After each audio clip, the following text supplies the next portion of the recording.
Hello students, तो जैसा कि आप देख पा रहे हैं यहाँ पर हम जेई मेन 2024 जनवरी के सेशन के हम जो पेपर है ना शिफ्ट वाइज हम यहाँ पर सॉल्व करते जा रहे हैं। तो आज हम यहाँ पर सॉल्व करेंगे 29 को जो मॉर्निंग शिफ्ट का पेपर है ये कंप्लीट सॉल्व करेंगे मैथमेटिक्स का। ठीक है, आपको कंप्लीट सॉल्यूशन आपको मिल ही रहा है, साथ में ये पीडीएफ आपको अटैच हो जाती है, तो वहाँ से आप इसको डाउनलोड करके पेपर का सॉल्यूशन देख सकते हैं। ठीक है, चलो तो देख लेते हैं ये क्वेश्चंस। और ये क्वेश्चन एग्जैक्ट है, अब आपके मेमोरी बेस तो पहले हमने सॉल्व ऑलरेडी कर चुके थे, अब प्रॉपर क्वेश्चन हमारे पास आ चुके हैं एनटीए के थ्रू, तो हम उन क्वेश्चंस को सॉल्व कर रहे हैं। जैसे फर्स्ट क्वेश्चन ये गिवन है, बहुत एक आसान टाइप ऑफ पेपर था ये देखा जाए तो ना। अच्छा, लास्ट में हम रिव्यूज भी ले लेंगे किस तरह से क्वेश्चन मुझे सॉल्व करने थे। यहाँ पर एक क्वेश्चन गिवन है कि जीपी के 64 का टर्म का summation is 7 times over sum of और टर्म का समेशन। तो जीपी की टर्म्स किस तरह से हम राइट करते हैं, जैसे ए है, ए आर है, ए r square, a are cube है, एंड सॉन राइट कर लेंगे। और इसकी जो 64th वाली जो टर्म है जो मिलेगी वो क्या मिलेगी, a r to the power 63। अच्छा, इसका समेशन हमें आता है, जैसे समेशन का फॉर्मूला होता है क्या है, जीपी का a into 1 minus r to the power n divide by 1 minus r, where n is number of term और एन क्या हो जाएगा यहाँ पर कॉमन रेशियो और ए क्या हो जाएगा फर्स्ट टर्म। तो यहाँ पर देखा जाए नंबर ऑफ टर्म कितनी हो रही है, 64 हो रही है। अच्छा, यह समेशन 64 टर्म का जो समेशन है ये आपका 7 टाइम्स हो रहा है सम ऑफ ऑड टर्म्स, है ना, ऑड टर्म, जितनी ऑड टर्म वहाँ पर आपको मिलेगी। तो जैसे समेशन फर्स्ट ऑफ ऑल तो हमने क्या कर लिया कि ये समेशन कुछ ऐसा हो रहा होगा, a r plus a r square and so on a r to the power 63 is equal to 7 times over. अच्छा, ऑड टर्म इसकी कौन कौन सी मिलेंगी, जैसे फर्स्ट है, थर्ड है, फिफ्थ है, एंड सॉन मिलेंगी। तो ऑड टर्म में मैं राइट करता हूँ a r square a r to the power 4, और लास्ट ये 64 टर्म है तो इससे जस्ट प्रीवियस टर्म ये रही होगी ना 62, ऐसे हो जाएगा। समेशन कर देते हैं ना, अगर इसका फॉर्मूला अप्लाई करूँ तो क्या हो जाएगा, ए 1 माइनस, अब यहाँ पर नंबर ऑफ टर्म कितनी हो रही है आपकी 64, वेरी गुड। तो क्या हो जाएगा 64 हो जाएगा divide by 1 minus r is equal to 7 times over 1 minus. अब यहाँ पर ध्यान रखना, फर्स्ट ऑफ ऑल तो कॉमन रेशियो क्या होगा, आर टू द पावर 2।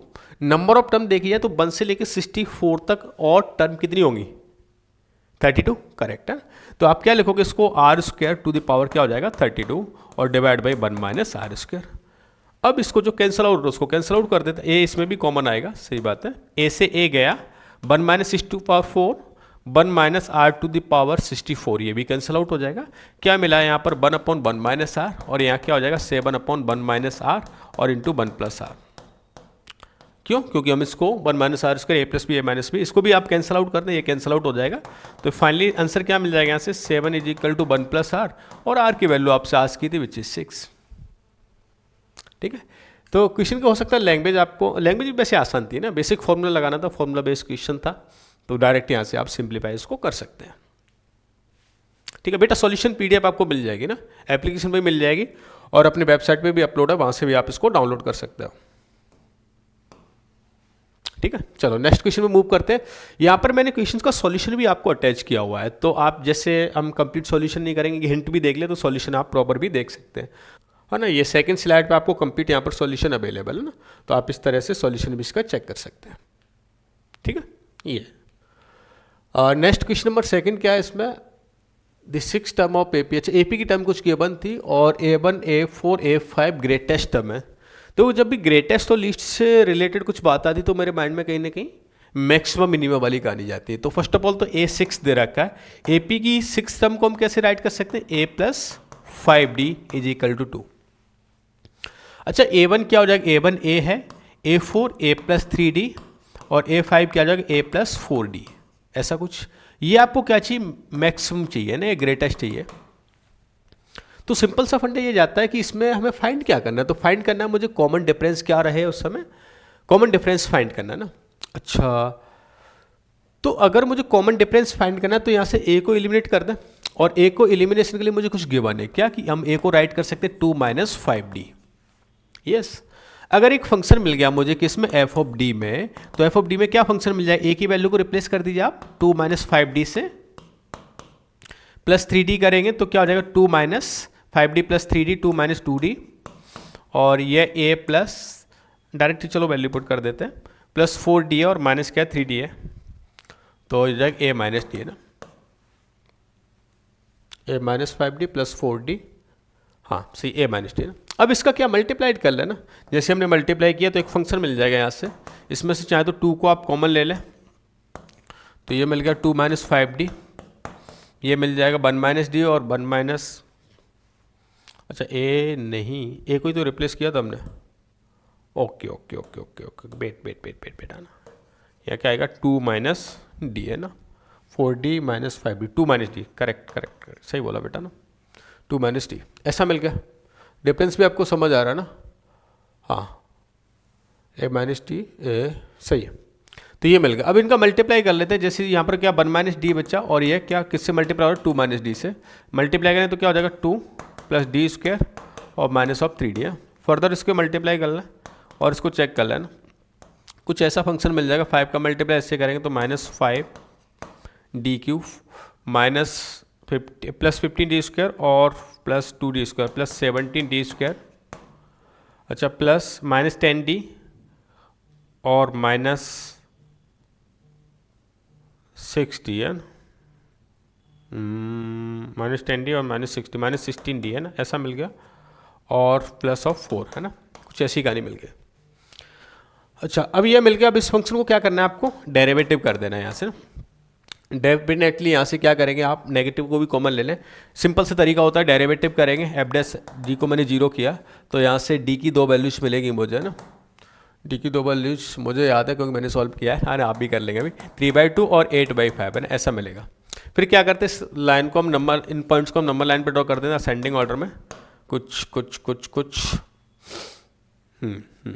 ऐसा हो जाएगा 8/5 है ना।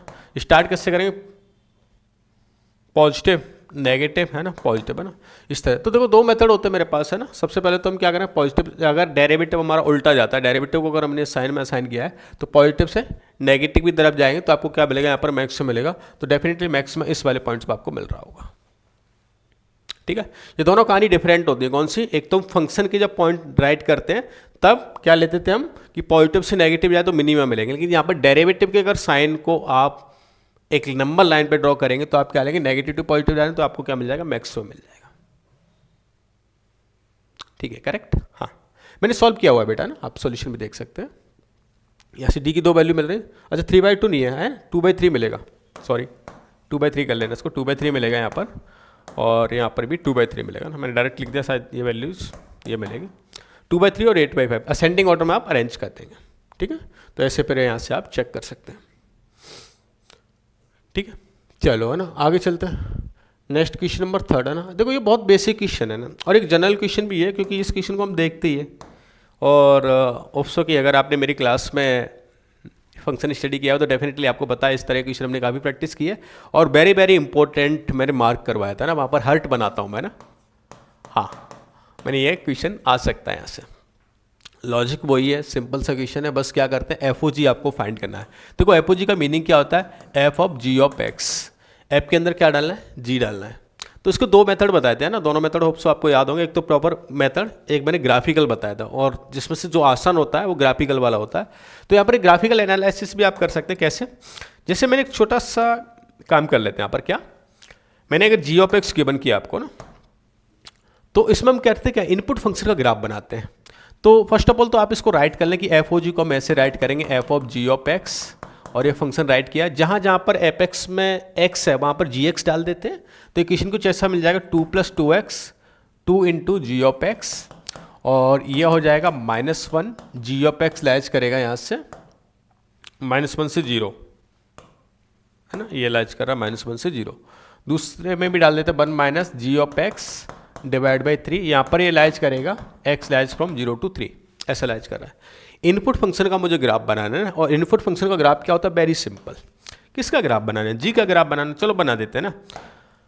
जी एक्स फंक्शन का ग्राफ -3 से लेके 0 में -x है, अच्छा तो नेगेटिव स्लोप वाला बना देते हैं हम, -3 से लेके 0 तक ऐसा बनेगा। फिर मैंने क्या 0 से 1 बनाना, तो y = x जैसा ग्राफ बनेगा, तो 0 से 1 में y = x मेरा पॉजिटिव ग्राफ बन गया ना। इसको थोड़ा और बड़ा कर दें, ऐसे होगा, ये वाला जो पॉइंट है ना, ये आपका किसका, जी ऑफ एक्स का ग्राफ है। अब हमें इसकी ब्रांच को ब्रेक करना होता है, वेरी वेरी इंपॉर्टेंट कंसेप्ट है यहाँ से। देखो ब्रांच को ब्रेक कैसे करते हैं, जी ऑफ एक्स की वैल्यू ना आपको अब ब्रेक करनी कि कहाँ से कहाँ तक रहा होगा, तो फर्स्ट ऑफ ऑल इसमें पहला वाला केस क्या है कि जी ऑफ एक्स -1 से 0 तक, पर जी ऑफ एक्स नेगेटिव तो मुझे दिखाई नहीं दे रहा है ना, कोई केस नहीं बनेगा।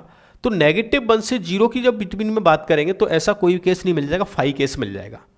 चलो फिर जी ऑफ एक्स कहाँ पर ब्रेक होगा, 0 से 3 में ब्रेक हो सकता है। 0 से 3 में देखो 2 ब्रांचेस मिल रही हैं, एक तो 0 से यहाँ तक गया 1 तक, ये वाला पॉइंट क्या मिल रहा है 1 मिल रहा है ना, और फिर 1 से लेकर आपको ये पॉइंट क्या मिल रहा है 3 मिल रहा है।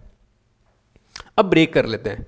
जैसे अगर 0 से 1 हुआ तो 0 से 1 में मेरे पास 2 ब्रांच काम कर रही हैं, एक तो 0 से 1 के लिए ये क्या देगा x रिजल्ट देगा। तो मैं अगर इसका रिजल्ट अगर बनाना चाहूँ तो कुछ ऐसा बना सकता हूँ कि x को लिया मैंने 0 से 1, x लाइज फ्रॉम 0 to 1। इसमें ये वाला ग्राफ क्या दे रहा है y is equal to x. अच्छा, तो फुट तो मुझे यहीं पर करना है।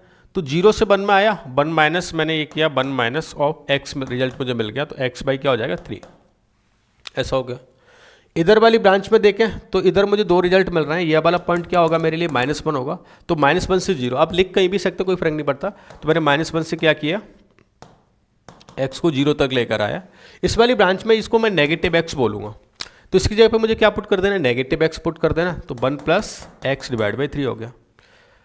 अच्छा, जब इसकी वैल्यू x की वैल्यू ना इधर इससे जब ऊपर होगी तो यहाँ पर x कहाँ से कहाँ तक लाइज कर रहा है, ये वाला पॉइंट क्या रहा होगा -3, और -3 से कहाँ तक हो रहा है -1 तक, तो इसमें भी नेगेटिव x मिल रहा है।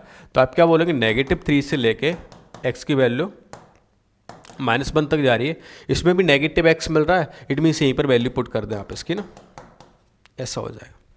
ग्राफ की आपको सिंपल सी रेंज आस्क किया है, तो रेंज हम फंक्शन में कैसे करते हैं, रेंज क्या होता है फंक्शन का आउटपुट होता है। तो सिंपल सा फंडा, अगर इसमें आप इनपुट पे चेक कर लें, जैसे मैंने 0 पे 0 वैल्यू पुट की तो क्या मिल रहा है 1 मिल रहा है, चलो देख लेते हैं, यहाँ पर 1 मिल रहा है, और 1 पुट किया तो 1/3, तो 1 से 2/3 से 1 बोल सकते हैं उसको, 2/3 से काल तक लाइज करा 1 तक है ना, ऐसे अभी ओपन बना लें, ब्रैकेट का मीनिंग नहीं है ना आई थिंक, हाँ इसमें डिफरेंस दे रखा है, पहले चेक कर लेते हैं ना किस में मिल रहा है।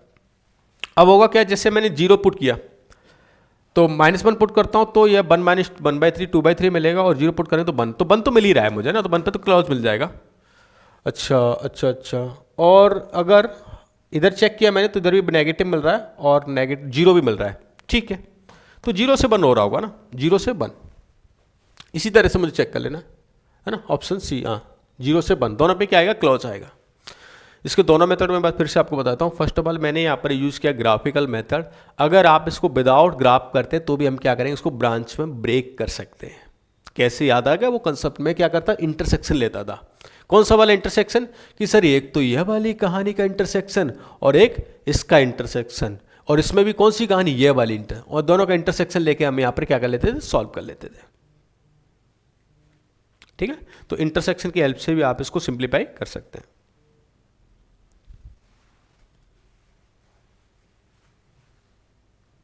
करेक्ट, वैसे यहाँ पर दे रखा है मैंने प्रॉपर मेथड से भी आप इसको सिंप्लीफाई चेक कर सकते हैं अपने लेवल पर।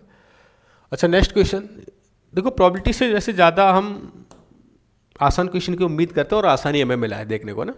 किस तरह से क्वेश्चन है, एक डाइस है इसको हम थ्रो ऑन कर रहे हैं और मुझे 2 अपीयर हो है ना, probability that 2 appear in even numbers. तो फर्स्ट ऑफ ऑल तो एक डाइस पे प्रोबेबिलिटी 2 आने की प्रोबेबिलिटी क्या हो जाएगी बताओ, सिंपल सा कंसेप्ट है, क्या हो गया 1/5। 2 ना आने की प्रोबेबिलिटी क्या हो जाएगी, ओ डाइस है ना 1/6 है ना, 2 ना आने की प्रोबेबिलिटी क्या हो जाएगी 5/6 है। अब इसने क्या इवन नंबर में आस्क करा, तो इवन नंबर का मीनिंग क्या होता है कि जैसे फर्स्ट में नहीं आया है ना तो सेकंड में आ जाए, देन फिर फोर्थ में जाके आए, तो पहले 3 में नहीं आए ऐसा बोल सकते हैं, पहले 3 में नहीं आया फोर्थ में आया ऐसा आया, देन फिर क्या हो जाएगा 6 में आएगा, तो पहले फर्स्ट 5 में नहीं आए और यहां पर आ जाए, एंड सो ऑन सीरीज क्या चलती जाएगी। तो एक जीपी टाइप का समेशन मुझे दिखाई दे रहा है, और जीपी का अगर समेशन है तो इसमें फर्स्ट टर्म क्या हो रही है, इनफाइनाइट जीपी बन रही है, इसकी फर्स्ट टर्म क्या है ये, और इसका कॉमन रेशियो क्या है, इससे इसको डिवाइड कर देंगे तो ये कैंसिल 1 माइनस पी डैश और पी डैश ये हो जाएगा। वैल्यू पुट कर देते हैं तो पी डैश ये कितना हो गया 5/6, 1/6 डिवाइड बाई 1 माइनस 5/6 और 5/6 है, एलसीएम लेके भगा देते हैं तो 5 36 माइनस 25 11, तो 5/11 है ऑप्शन है क्या, option c Calcutta is correct. आसान था, हाँ। आई थिंक बोर्ड में भी एक ऐसा क्वेश्चन गिवन है, वहां पर हम इसकी नंबर फाइंड करते हैं ना, नहीं? ओके ओके गुड है ना।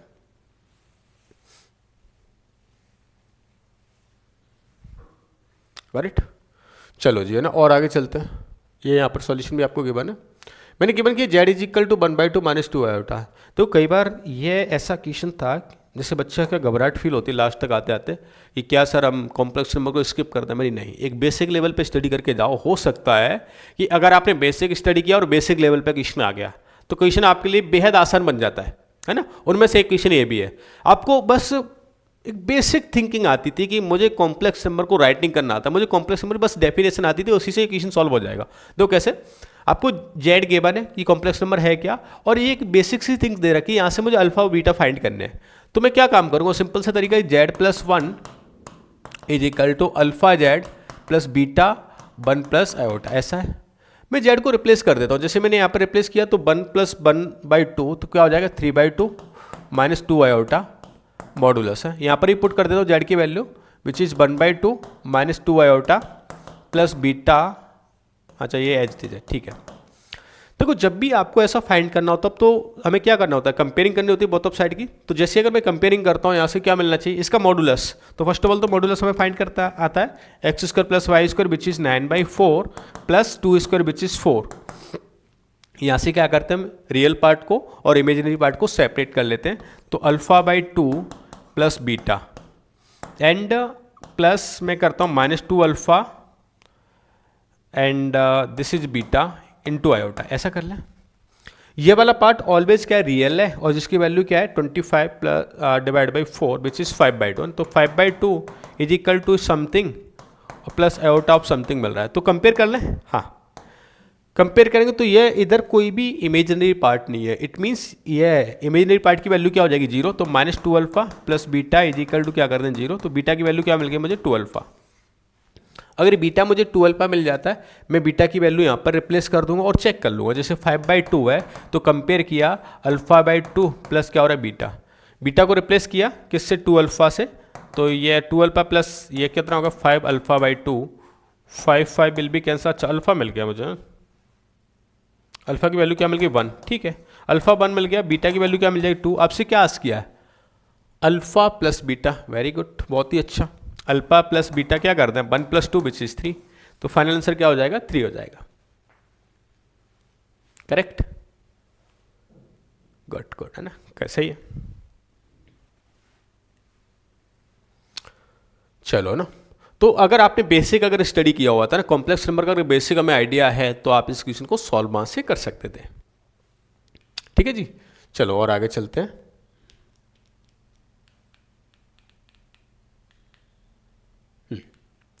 एक ये क्वेश्चन था ना, आई थिंक प्रॉपर विजिबल हो रहा है, हाँ। इसमें एक ऑपरेटर ने छोटी सी मिस्टेक कर दी। ये एक्चुअली 1/, ये नहीं था, यहाँ पर ये पावर ऐसे लिखा है cos ऑफ t⁻⁴ है ना, t⁻⁴ लिखा हुआ है।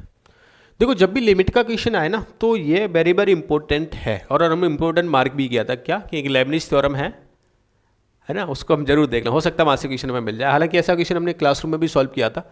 इसमें जैसे π/2 पुट करते हैं तो डिनोमिनेटर 0 हो रहा है, तो कहीं ना कहीं न्यूमिनेटर भी फिर इसका चेक कर लें तो वो भी 0 बन रहा है। क्यों, क्योंकि cos π/2 और cos π/2 की वैल्यू क्या होती है 0। तो 0/0 फॉर्म बन रही है, और 0/0 फॉर्म को हम क्या सिंप्लीफाई करते हैं लॉपिटल से। तो अगर मैं इसमें लॉपिटल लगाता हूँ, ओ फिर तो बेहद आसान हो गया ना। लॉपिटल का सिंपल सा फंडा होता है क्या, न्यूमिनेटर का डेरिवेटिव डिवाइड बाई डिनोमिनेटर का डेरिवेटिव।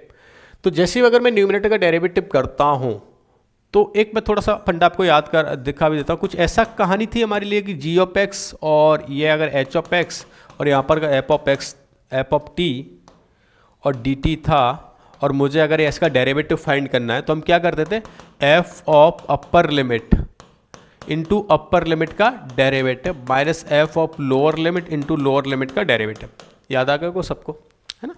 तो इसका डेरिवेटिव इसी तरह से करना था। f ऑफ अपर लिमिट क्या, पहले लिख लेते हैं इसको ना। तो अगर हमें यहाँ से पता चल रहा है अपर लिमिट इसकी क्या है π/2 है, तो अगर मैं π/2 पुट करूंगा और π/2 का डेरिवेटिव विच इज 0, कोई कांस्टेंट का डेरिवेटिव क्या होता है 0, क्या मिल जाएगा 0 मिल जाएगा, minus app of lower limit x cube put करता हूँ 1/t⁻1/3, तो क्या मिलेगा यहाँ से cos ऑफ x मिलना चाहिए, तो cos ऑफ x हो गया, और एक्स क्यूब का डेरिवेटिव क्या हो जाएगा 3x² हो जाएगा, ऐसा मिल गया। होल डिवाइड बाई, इधर आ जाए, इसका डेरिवेटिव भी बहुत ही सिंपल है, क्या होगा 2 इंटू एक्स माइनस π/2 और इंटू क्या हो गया 1। अच्छा, अब लिमिट यहाँ पर देख लें, तो लिमिट में अप्लाई करूँगा तो लिमिट x टेंस टू क्या है π/2, चलो मैं π/2 माइनस पे चेक, किसी पे भी चेक कर लेना, लिमिट एग्जिस्ट कर रही है, मुझे वैल्यू फाइंड करनी है। मैंने π/2 माइनस करता हूँ, तो हम कैसे रिप्लेस करते थे लिमिट को कि x इज इक्वल टू मुझे लिखना है π/2 माइनस h। जैसे ही π/2 माइनस h पुट करते हो तो ये क्या बन जाएगा cos ऑफ समथिंग। अच्छा, नेगेटिव नेगेटिव नेगेटिव, ठीक है, कोई समस्या नहीं, उससे वो नेगेटिव कैंसिल आउट हो जाएगा। तो इसको मैं डायरेक्ट कर दूं क्या, cos ऑफ π/2, चलो लिख देता हूँ, एक स्टेप है ना, जिससे और आपके लिए आसान हो जाए। मैंने लिखा यहाँ पर इस लिमिट को cos of negative of π/2 minus h, और ये 3 π/2 माइनस h का होल स्क्वायर, और इधर कर देंगे 2 इंटू ये π/2 माइनस h और माइनस ऑफ क्या है π/2, ये और ये गया है ना, ये नेगेटिव आएगा और नेगेटिव नेगेटिव क्या हो जाएगा पॉजिटिव हो जाएगा। तो यहाँ से तो मिल गया मुझे साइन ऑफ h, यहाँ से क्या मिल जाएगा मुझे h, ये 3 है और ये 2 है, और ये इधर हो जाएगा π/2 माइनस h का होल स्क्वायर। अच्छा, अब h टेंस टू क्या मिल जाता है 0 होता है, तो सिंपल सी कहानी है, अगर मैं यहाँ पर h टेंस टू अगर 0 कर देता हूँ तो ये क्या मिल गया मुझे 1 मिल गया, साइन h/h क्या हो गया 1 हो गया, तो ये क्या हो गया 3/2 हो गया, और π/2 माइनस 0 π/2 और उसका क्या है स्क्वायरिंग दे रखा है, तो π²/4, इट मीन्स आंसर क्या हो जाएगा 3π²/4 इंटू 2 विच इज 8, तो फाइनल आंसर आपको मिल जाएगा 3π²/8, ऑप्शन सी है ना, ये करेक्ट हो जाएगा। ठीक है, गुड गुड, नेक्स्ट चलते हैं, कर लिया था। ये क्वेश्चन एक आसान क्वेश्चन बोल सकते हैं, ज्योमेट्री का है, थोड़ा सा बेसिक कंसेप्ट यूज होगा, एक बार देख लेते हैं क्या करना था। यहाँ पर कुछ ऐसा गिवन है y equal to x, equation of the bisector of this angle of b. एक ट्रायंगल है और ट्रायंगल कुछ इस तरह से गिवन है आपको, ये a है, ये b है और एक c है। एक इक्वेशन दे रखी है, ये एंगल बाइसेक्टर है, और इसकी इक्वेशन दे रखी है y इक्वल टू x। इसमें a के कोऑर्डिनेट ऑलरेडी आपको गिवन है, a पॉइंट है विच इज़ 4,6 ऐसा दे रखा है, और a गिवन है ना, बी भी गिवन है आपको, बी अल्फा एंड बीटा मुझे एज्यूम करना है, और अल्फा बीटा की मुझे वैल्यू फाइंड करनी है, सी बी मुझे फाइंड करना है। अच्छा, इसमें और भी क्या इन्फॉर्मेशन गिवन है, ए सी की इक्वेशन गिवन है विच इज क्या है 2x minus y is equal to. तो फर्स्ट ऑफ ऑल तो ए सी की इक्वेशन और इसकी इंटरसेक्शन पॉइंट फाइंड कर लें, तो y equal to x put किया तो ये क्या 2,2 मिल गया मुझे पॉइंट, है ना। अच्छा, मुझे बताओ अगर एक एंगल बाइसेक्टर है तो ये एंगल और इस एंगल के इक्वल है, डेफिनेटली ये वाली साइड क्या एक सी है और ये वाली साइड क्या अपोजिट साइड क्या हो जाएगी ए। तो अगर एक ट्रायंगल में एंगल बाइसेक्टर दे रखा है, ये ए बी सी है, ये सी है, ये बी है, और ये अगर एंगल बाइसेक्टर है तो हम ऐसा बोल सकते हैं ये सी रेशियो बी में डिवाइड करेगा ये पॉइंट, बोलो हाँ कि ना, हाँ करेगा। तो यहाँ से ये वाला रेशियो फाइंड हो जाएगा कैसे। अच्छा, वैसे गिवन भी है आपको क्या कि ये वाला रेशियो गिवन है मुझे ए बी और ये बी सी, तो a b upon b c, a b upon b c, इसकी वैल्यू क्या गिवन है आपको 1/2 गिवन है। तो जो ए बी का रेशियो होगा वो तो ये हो जाएगा, और जो बी सी का रेशियो हो जाएगा वो ये हो जाएगा। तो ए बी क्या है 1, तो ये तो हो गया 1, और ये क्या हो जाएगा 2। इससे क्या मिलेगा, इससे बहुत कुछ मिल गया। कैसे, अगर मैं इसको थोड़ी देर के लिए क्या बोल दूं कि पी और क्यू लिखा हुआ है, तो ये ए सी लाइन है, इसमें यह वाला पॉइंट इसको क्या इंटरनली डिवाइड कर रहा है 1:2 में, तो ये वाले पॉइंट फाइंड हो जाएंगे, हाँ ये वाले पॉइंट मिल जाएंगे मुझे। ठीक है, अभी दिखा भी दूंगा कुछ सॉल्यूशन में, है ना, इसका पॉइंट मिल जाएगा। अगर ये पॉइंट मिल गया तो मुझे बताओ ये वाले पॉइंट कैसे फाइंड करोगे। तो इसका एक सिंपल सा तरीका, इसका रिफ्लेक्शन अगर लें y इक्वल टू एक्स के अबाउट में इस लाइन पे लाइज करेगा, और इसके y इक्वल टू एक्स के लाइन में अगर रेस्पेक्ट में रिफ्लेक्शन किसी पॉइंट का फाइंड करना है तो वहाँ पर x और y कोऑर्डिनेट इंटरचेंज हो जाते हैं, x and y coordinate interchange हो जाएंगे। इट मीन्स ये अगर a डैश पॉइंट दूँ तो ये a डैश पॉइंट के कोऑर्डिनेट मिल जाएंगे मुझे 6,4। अब तो मिलना चाहिए, कैसे, मुझे पता चल गया यहाँ से इस लाइन को अगर मैं m of b a dash की स्लोप और m of a dash c की स्लोप, दोनों की स्लोप क्या हो जाएगी, इक्वल हो जाएगी, और इक्वल हो जाएगी तो यहाँ से अल्फा और बीटा आपको फाइंड हो जाएंगे। ठीक है, मैं दिखा देता हूँ आपको, मैंने सॉल्व किया हुआ है यहाँ पर। जैसे ये वाले पॉइंट मुझे -2, -6 मिल जाते, तो मैं क्या करता, इन दोनों की स्लोप को मैंने इक्वल किया, तो यहाँ से इसकी स्लोप तो क्या हो गया 10/8, और इसकी स्लोप क्या हो जाएगा 4 - alpha divide by 6 - alpha by 2 - y1 divide by x2 - x1, और ये फाइनल सॉल्यूशन मिल जाता है आपको। ठीक है, गुड गुड गुड, है ना। चलो जी, है ना, और आगे चलते हैं। मैंने यहाँ पर गिवन किया ABC 3 नॉन कोलिनियर वेक्टर, अच्छा नॉन जीरो वेक्टर है, such that B and C are non collinear if A vector plus 5B vector is collinear with the C vector. तो कोई भी वेक्टर कोलिनियर होते हैं तो सिंपल सी कहानी होती है कि वो उसके क्या पैरेलल है एक तरह से ना। तो ये क्या हो जाएगा, A vector plus 5B vector is equal to lambda times over C vector लिख सकते हैं, कोलिनियर वेक्टर या पैरेलल वेक्टर, ये वाला फंडा होता है। ऐसी अगर इस वाले वेक्टर को मैंने लिखा B vector plus 6C vector is equal to क्या हो जाएगा, mu times over A vector, ऐसा हो जाएगा। किसी एक में हम वेरिएबल में चेंज कर लेते हैं, तो उसको चेंज करने का सिंपल सा तरीका क्या करेंगे कि हम यहाँ से वैल्यू फाइंड कर लेते हैं। ए की मैंने वैल्यू राइट की, तो ए को हम यहाँ पर पुट कर दें ना, तो ए इज इक्वल टू क्या मिल जाएगा, जैसे ये मिल गया मुझे B plus 6C is equal to mu times over a की वैल्यू क्या हो जाएगी यहाँ से, यहाँ पर पुट कर दो, हाँ कर दो, कोई दिक्कत नहीं है। तो म्यू में मैं फाइंड हो जाएगा lambda times over C vector -5 times over mu vector, ऐसा। कंपेयर कर ले लैम्डा और म्यू की वैल्यू फाइंड करने के लिए, तो ये B वेक्टर दिखाई दे रहा है, ये 6C वेक्टर हो गया, यहाँ से mu into lambda C vector और -5 म्यू B वेक्टर, ऐसा मिल गया। मैंने B की कंपेयर की मैंने, तो 5 म्यू इज इक्वल टू क्या मिल गया 1, तो नेगेटिव है ना, तो -1/5 मिल गया म्यू की वैल्यू। तो यहाँ से ऐसे ये फाइंड हो जाएगा 6 इज इक्वल टू क्या है म्यू लैम्डा, तो 6 म्यू की वैल्यू क्या है -1/5 पुट कर दें, -1/5, और ये क्या मिल जाएगा लैम्डा, तो यहाँ से लैम्डा मिल गया -30। अच्छा, जब लैम्डा और म्यू मिल जाए तो किसी भी इक्वेशन में पुट कर देता मैं ना, जैसे मैंने फर्स्ट इक्वेशन में पुट किया, तो ये वाली इक्वेशन क्या मिल जाएगी यहाँ से A vector plus 5B vector minus इसकी वैल्यू क्या है -30, इधर लेके आएंगे तो क्या हो जाएगा +30 ऑफ C वेक्टर। आपको यही पूछा था ना, ये इक्वल है तो अल्फा और बीटा क्या है, तो अल्फा 5 हो गया, बीटा 30 हो गया, और अल्फा प्लस बीटा की वैल्यू जो मिलेगी वो क्या मिल जाएगी आपको 35 मिल जाएगी। इट्स फाइनल, ठीक है, गुड गुड, है ना। चलो, तो ये मैंने गिवन किया है। एक ये क्वेश्चन है ना बेहद आसान, जब से बोलो कि इस बार कोऑर्डिनेट ज्योमेट्री से क्वेश्चन बहुत आसान आए थे इस पर पर्टिकुलर शिफ्ट में ना। देखो सिंपल सा क्वेश्चन दे रखा था, पेरीमीटर, सर्कम सेंटर और एरिया से रिलेटेड है। ऑलरेडी सर्कम सेंटर गिवन है, ट्रायंगल के 3 वर्टेक्स गिवन है, तो किसी ट्रायंगल का 3 वर्टेक्स पता है आपको, और इसका अगर लेट से सर्कम सेंटर क्या है O है, तो हम क्या लिखते हैं OA is equal to OB is equal to OC, यही करते हैं।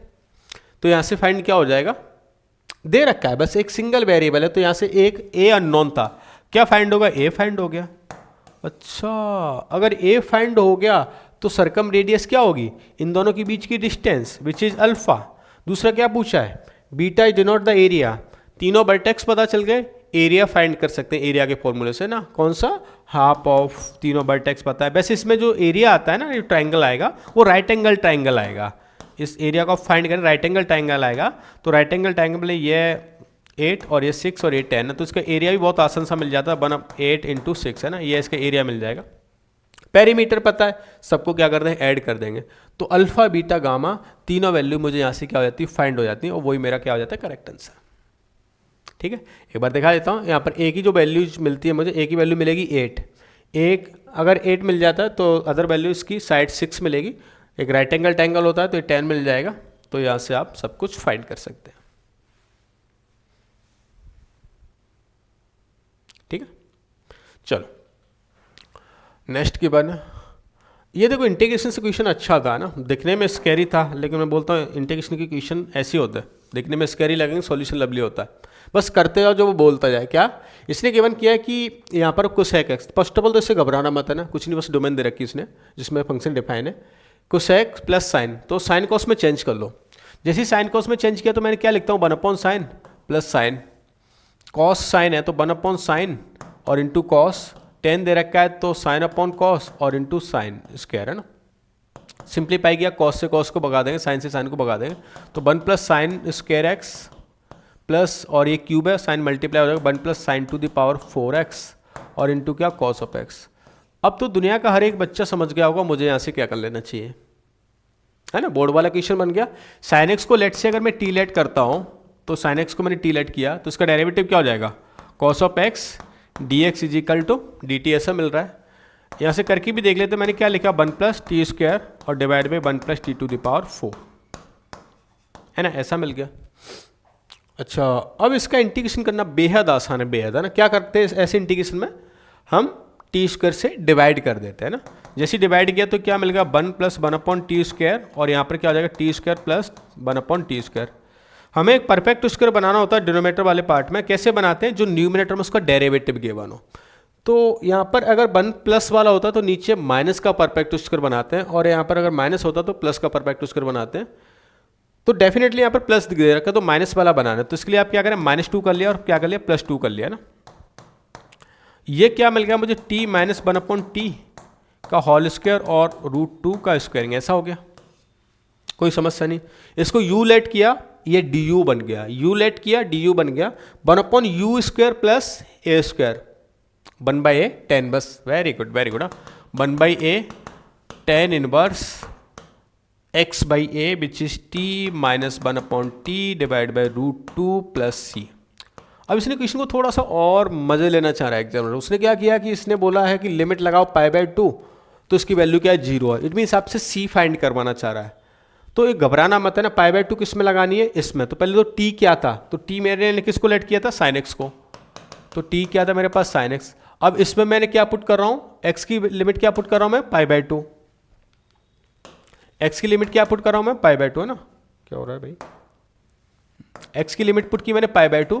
जैसे π/2 पुट करता हूं तो t की वैल्यू क्या मिल गई, यहां से 1 मिल गई, t की वैल्यू 1 मिल गई, तो 1 माइनस 1 क्या होगा 0, 10 में 0 क्या होता है 0, तो c और इसकी वैल्यू 0 दे, तो c यहां से क्या मिल गया 0 मिल गया।